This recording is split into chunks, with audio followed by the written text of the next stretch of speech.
تو کیا آپ جانتے ہیں کہ رمضان کے 30 روزے رکھنے سے ہمارے شریر پر کیا اثر ہوتا ہے؟ اس پر جاپانی سائنسدان نے ایک بڑی کھوج کی ہے جس کا جاننا ہر مسلمان کے لیے بے حد ضروری ہے۔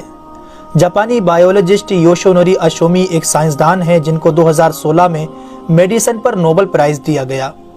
ان سے جب پوچھا گیا کہ آپ نے کون سی ایسی چیز بنائی ہے جس کی بنا پر آپ کو دنیا کا سب سے بڑا انعام نوبل پرائز دیا جا رہا ہے، تو انہوں نے کہا تھا کہ میں نے کینسر کی ممکنہ دوا کھوج لی ہے، اور اس بات پر دنیا نے بڑے پر انداز میں ان کی کاوش کو سراہا اور مبارکباد دی گئی۔ اس کے بعد ڈاکٹر یوشینوری اشومی نے کہا کہ میں نے کینسر کی دوا نہیں بلکہ کینسر سے بچاؤ کا حل تلاش کر لیا ہے۔ تو لوگوں نے ان سے پوچھا کہ بتائیے ایسا کیا جائے کہ کینسر جیسے خطرناک مرض سے بچا جا سکے؟ تو انہوں نے کہا کہ جب ہم بھوکا رہتے ہیں تو ہماری باڈی میں موجود غذائیت ختم ہونے لگتی ہے، جس کی وجہ سے جسم بھوک محسوس کرتا ہے۔ اگر اس بھوک کے دوران جسم تک کھانا نہ پہنچے تو ہمارا جسم بھوک کی شدت کی وجہ سے اپنے اندر موجود ان زہریلے سیلز کو کھانا شروع کر دیتا ہے جو کینسر کا سبب بنتے ہیں۔ اس عمل کو میڈیکل کی لینگویج میں آٹوفیگی کہا جاتا ہے۔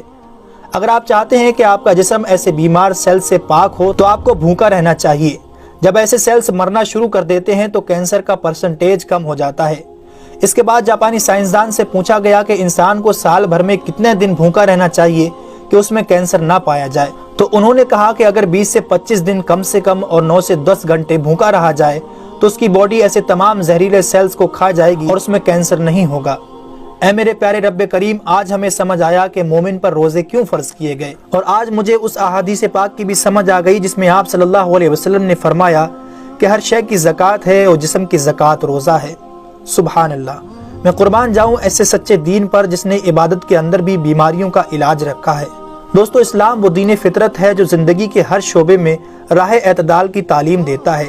اس لیے آج نہ صرف مغرب میں زیادہ کھانے کو ناپسند کیا جاتا ہے بلکہ اسے انسانی صحت کے لیے بھی نقصان دہ سمجھا جاتا ہے۔ اللہ تعالیٰ نے اپنے پیارے محبوب حضرت محمد صلی اللہ علیہ وسلم پر وحی نازل فرمائی، کھاؤ پیو اور حد سے نہ بڑھو، بے شک وہ حد سے بڑھنے والوں کو پسند نہیں فرماتا۔ اس کے علاوہ حضرت ابو ہریرہ رضی اللہ تعالیٰ عنہ سے روایت ہے کہ رسول اکرم صلی اللہ علیہ وسلم نے ارشاد فرمایا، کھاؤ پیو اور پہنو اور خیرات کرو بغیر فضول خرچی اور تکبر کیے۔ دوستو، انسان کو کھانے کی صرف تھوڑی سی مقدار کی ضرورت ہے جو انسانی جسم میں توانائی پیدا کر سکے، جتنی توانائی انسانی زندگی کے لیے ضروری ہے، اور جس سے اس کی صحت اچھی رہے اور وہ اپنی روزمرہ کی ذمہ داریاں پوری کر سکے۔ انسانی جسم کو جتنا کھانے کی ضرورت ہے اس سے زیادہ جسم میں داخل ہونے والا کھانا چربی بن جاتا ہے، جس کی وجہ سے انسان کا جسم بڑھ جاتا ہے، اس کی رفتار سست ہو جاتی ہے اور وہ بہت زیادہ تھکن محسوس کرنے لگتا ہے۔ اس کے علاوہ انسانی جسم بہت سے امراض کا شکار بھی ہو جاتا ہے۔ اسی لیے اللہ تعالیٰ نے روزے فرض کیے تاکہ 11 مہینوں کے دوران کھانے پینے کی بے احتیاطی کا ازالہ ہو سکے۔ قرآن پاک میں اللہ تعالیٰ نے روزے رکھنے کا حکم ان الفاظ میں بیان فرمایا ہے، اے ایمان والو، تم پر روزے فرض کیے گئے جیسے کہ تم سے پہلوں پر روزے فرض کیے گئے تھے تاکہ تم پرہیزگار بن جاؤ۔ دوستو، قرآن مجید میں بیمار اور مسافر کے لیے روزے مؤخر کرنے اور جو روزہ نہ رکھ سکے ان کے لیے فدیہ ادا کرنے کا حکم دیا ہے۔